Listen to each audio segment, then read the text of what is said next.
नमस्कार दोस्तों, know your finance with एवरल में आपका आज फिर स्वागत है। दोस्तों, आज का हमारा जो डिस्कशन का टॉपिक है वो है चांदी या सोना किस रूप में ख़रीदा जाए। बट आगे बढ़ने से पहले ये चैनल पे बताए जाने वाली कोई भी बातें मेरे ऑब्जर्वेशंस और एक्सपीरियंसेस बेस पे हैं। मैं कोई फाइनेंशियल एडवाइज़र नहीं हूँ।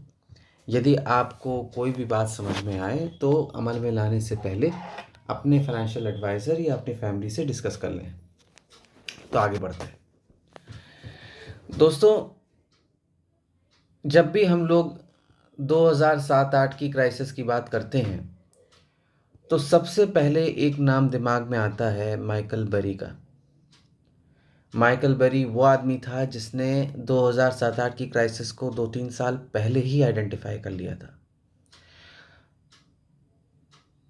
वो एक समय था जब माइकल बेरी नाम का एक एनालिस्ट जो एक खुद की फाइनेंशियल फर्म चलाता था, उसने इस बबल को आइडेंटिफाई किया। और चूंकि हाउसिंग मार्केट बूम पे थी उस समय, तो उसने उस मार्केट को जाके शॉर्ट कर दिया।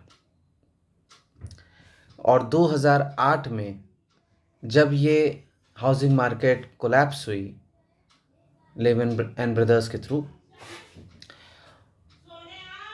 माइकल बेरी ने और उसके क्लाइंट्स ने मिलियंस और मिलियंस ऑफ डॉलर्स कमाए। मैं आपको ये कहानी क्यों बता रहा हूँ? मैं आपको ये कहानी इसलिए बता रहा हूँ क्योंकि आज की डेट में अगर हम अपने इंडेक्सेस को देखें, चाहे वो निफ्टी हो या सेंसेक्स, अक्टूबर 2024 में जहाँ पर थे, ये दिसंबर 2025 में भी ऑलमोस्ट उसी के आसपास है। सब पिछले सवा साल ऑलमोस्ट में कोई चेंज नहीं हुआ है। बट सोना चांदी गोली बन गया है, आसमान की तरफ भागे चला जा रहा है। अगर आप किसी भी ट्रेडिंग प्लेटफॉर्म पे जाके मंथली वीकली व्यू देखोगे तो आपको उसकी ऊपर की ही ट्रैजेक्टरी दिखेगी। तो जिसको देखो वो सोने और चांदी में इन्वेस्ट करना चाहता है। जो मेरा पिछला वीडियो था सोना खरीदें या चांदी, उस वीडियो के आने के बाद बहुत से लोगों ने मुझे मैसेजेस किए, कॉल किए, समझने के लिए क्या खरीदें क्या ना खरीदें, कैसे खरीदें।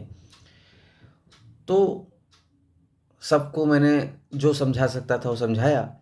बट मुझे लगा कि उस वीडियो के आने के बाद उस वीडियो को देखने के बाद एक्चुअली में लोग और ज़्यादा क्यूरियस हैं और कुछ जानना चाहते हैं, इसलिए मैंने सोचा ये वीडियो बनाएं।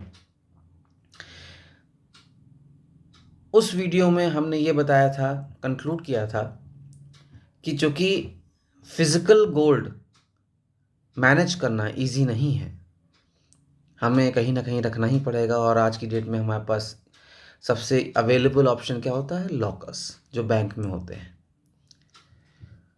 तो आई एम्फसाइज्ड ऑन बाइंग ETFs या म्यूचुअल फंड्स। बट आप सबसे बात करने के बाद और मार्केट को देखने के बाद और डीपली और फर्दर डीपली एनालाइज करने के बाद आज मैं आप लोगों से कुछ बातें शेयर करने वाला हूँ। देखिए, अगर आप गोल्ड में, सिल्वर में इन्वेस्ट करना चाहते हैं तो मैं आज आप लोगों को यही कहूँगा कि आप थोड़ा सा डिवाइड करके इन्वेस्ट करें।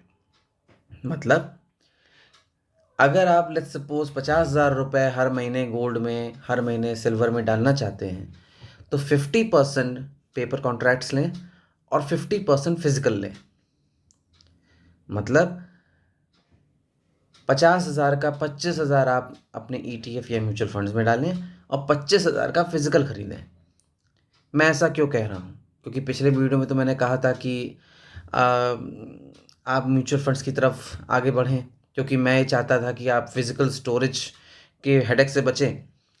बट जब मैंने बहुत पढ़ा, और अगर आप भी जाके गूगल पे या किसी भी चैट GPT पे कहीं भी सर्च मारेंगे कि क्या हो अगर कल को मान लीजिए कोई वॉर छिड़ जाए या कोविड जैसी कोई इमरजेंसी आ जाए या फिर कोई भी एक रेयर कंडीशन हो जाए, जब ट्रेडिंग बंद हो जाए, जब ये जो इंस्टीट्यूशंस हैं जहाँ से हम ये ETFs या म्यूचुअल फंड्स ले रहे हैं SIPs के थ्रू, वो अ, इन म्यूचुअल फंड्स के रिडम्पशन को फ्रीज कर दें, तब क्या होगा? आपने लाख अपॉर्चुनिटी ग्रैब की हो, सब कुछ अच्छा किया हो, सब सही किया हो, उसके बाद भी आप अपने प्रॉफिट को बुक ना कर पाएं, तब क्या होगा? आप सर्च करेंगे तो ऑलमोस्ट 99% जगह आपको यही मिलेगा कि ऐसा कुछ नहीं होता है, ये सब ठीक है। और ये जो सेलिंग होती है, ये एक्चुअल सिल्वर और एक्चुअल गोल्ड बैक्ड होती है, तो आप यहाँ फिजिकल गोल्ड और सिल्वर थोड़े ना ले रहे हैं, आप तो यूनिट्स को रिडीम कर रहे हैं, तो जो उस समय का प्राइस होगा आपको दे दिया जाएगा। बट ऐसे ही ये रोज़ी जो बातें होती हैं, ये तभी तक अच्छी लगती हैं जब तक सब कुछ ठीक चल रहा हो।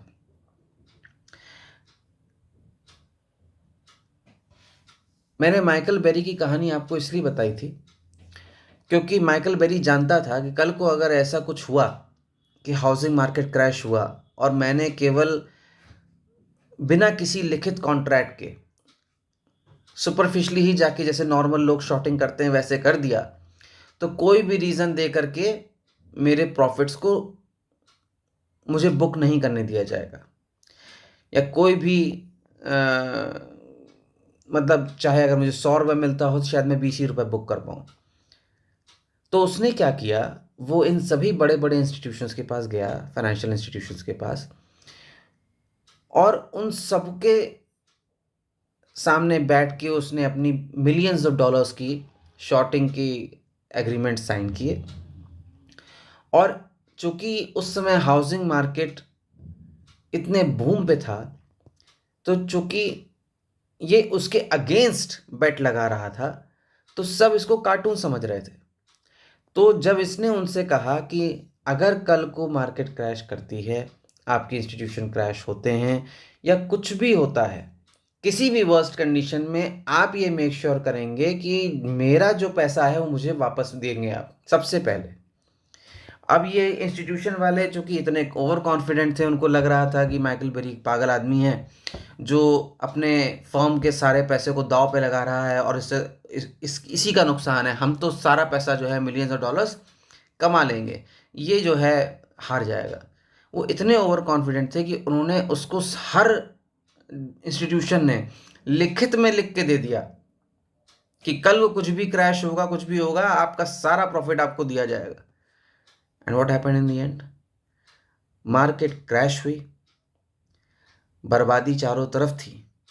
बट माइकल बेरी ने चूंकि इन इंस्टीट्यूशन से लिखित में ले लिया था, इसलिए उन कंपनीज को इसे पहले ही पैसा देना पड़ा, जो भी लिक्विडेशन प्रोसेस हुआ उनका उसके बाद।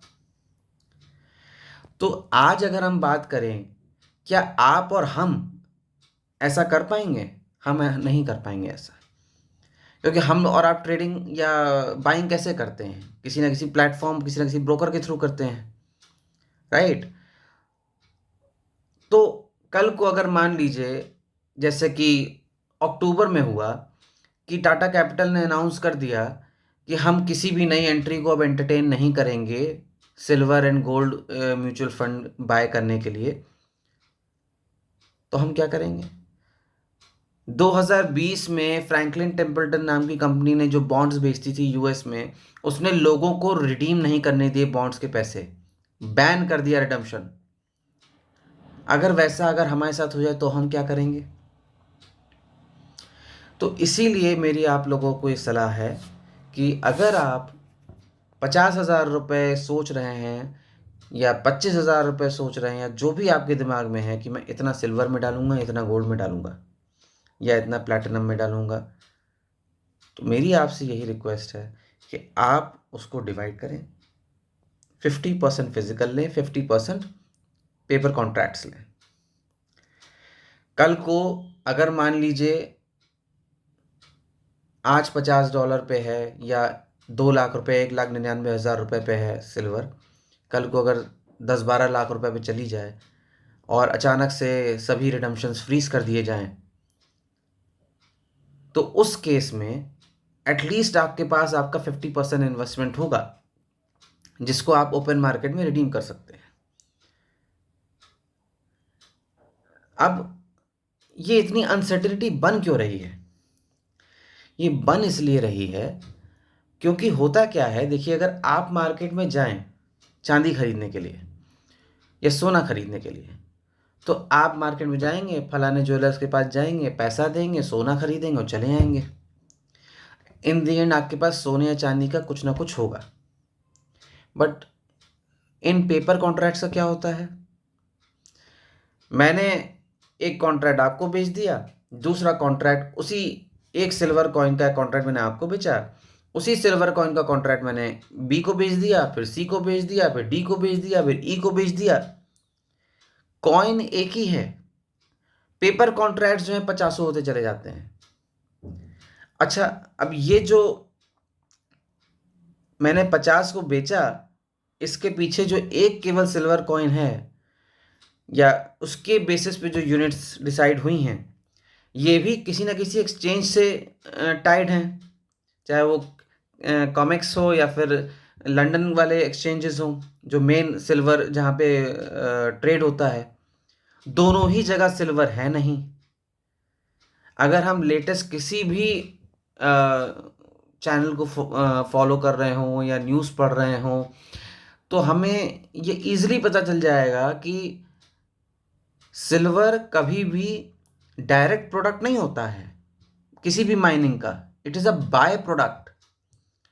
और अभी पूरे विश्व में ऐसी कोई खदान नहीं निकली है जहाँ पे अचानक से सिल्वर का कुछ हमको डिपॉजिट मिल जाए। और मान लीजिए अगर निकल भी आया तो वो डिपॉजिट को प्रोडक्टिव होने में 15 साल लग जाएंगे। और पिछले 100-125 सालों में जो भी रिजर्व्स बने थे, चाहे वो यूएस के एक्सचेंजेस के पास थे या लंदन एक्सचेंजेस के पास थे, वो सब खत्म हो चुके हैं। बहुत ही नॉमिनल रिजर्व्स बचे हैं। अगर बड़े बड़े बैंक्स और बड़े बड़े एनालिस्ट की माने तो किसी भी एक ट्रेडिंग सेशन में वो सारा सिल्वर एक बार में खरीदा जा सकता है, इतना बचा है सिल्वर केवल। और ये सिल्वर के साथ हो क्यों रहा है? क्योंकि सिल्वर एक इंडस्ट्रियल मटेरियल है। आपकी बैटरी से लेके मोबाइल से लेकर के रॉकेट तक में हर जगह सिल्वर यूज होता है। और सिल्वर का उत्पादन हर साल पिछले साल से कम होता जाता है, इसीलिए सिल्वर की वैल्यू इतनी बढ़ रही है। और ये पूरा बुल रन सिल्वर ड्रिवन है, गोल्ड ड्रिवन बुल रन नहीं है ये। जब सिल्वर होगा ही नहीं तो रिडीम कहाँ से होगा? ये सारे पेपर कॉन्ट्रैक्ट्स धरे के धरे रह जाएंगे। इसीलिए ऐसे वर्स्ट केसेस में अपने को सेफ रखने के लिए मेरी आपसे यही सलाह है कि अपने इन्वेस्टमेंट को प्रोटेक्ट करने के लिए आप अपने अमाउंट को इस तरह डिवाइड कीजिए कि आप 50% फिजिकल में रहें और 50% पेपर कॉन्ट्रैक्ट्स में रहें। कि मान लीजिए अगर कल को कुछ टेम्परेरी समय के लिए रिडम्पशन वो बंद भी कर देते हैं पेपर कॉन्ट्रैक्ट्स का, और आप अगर उस समय का फ़ायदा उठाना चाहते हो तो अपने फिजिकल को ट्रेड कर सकते हो कहीं भी ओपन मार्केट में जा करके। और जब वो पेपर कॉन्ट्रैक्ट्स का रिडेम्पशन खोलें तो आप तब उसे अपना प्रॉफिट बुक कर सकते हो। इस तरह से आप सेफ रहोगे। बाकी मेरी आप सबसे एक रिक्वेस्ट है कि मुझे 1-on-1 मैसेजेस या 1-on-1 कॉल्स आप लोग जो करते हैं अपने डाउट्स पूछने के लिए, आप उसी वीडियो में जिस वीडियो को देख करके आपके अंदर डाउट्स आए हैं या आप क्वेश्चंस पूछना चाहते हैं वहीं पूछ लीजिए। तो उससे अगर मान लीजिए किसी और के मन में वो सेम क्वेश्चन होगा तो उसको वो आंसर वहीं मिल जाएगा जब मैं आपके क्वेश्चन का रिप्लाई करूंगा। पिछले कई दिनों से मैं ऑब्जर्व कर रहा हूँ कि वीडियोस देखने के बाद मेरे पास जो मैसेजेस आते हैं वो ऑलमोस्ट एक ही जैसे मैसेजेस होते हैं सबके। तो मेरी आप सबसे रिक्वेस्ट है कि आप लोग जब भी कुछ पूछना चाहें या कुछ अप्रिशिएट करना चाहें या कुछ बताना चाहें या मुझे भी अगर आप कुछ गाइड करना चाहें तो आप प्लीज़ कमेंट सेक्शन में बोलें ताकि वहीं पे मैं भी अपने इनपुट दे सकूं। और अगर कोई दूसरा व्यक्ति के पास वैसा ही कुछ क्वेश्चन है तो वो उन कमेंट्स को पढ़ के अपने डाउट्स क्लियर कर सके। धन्यवाद।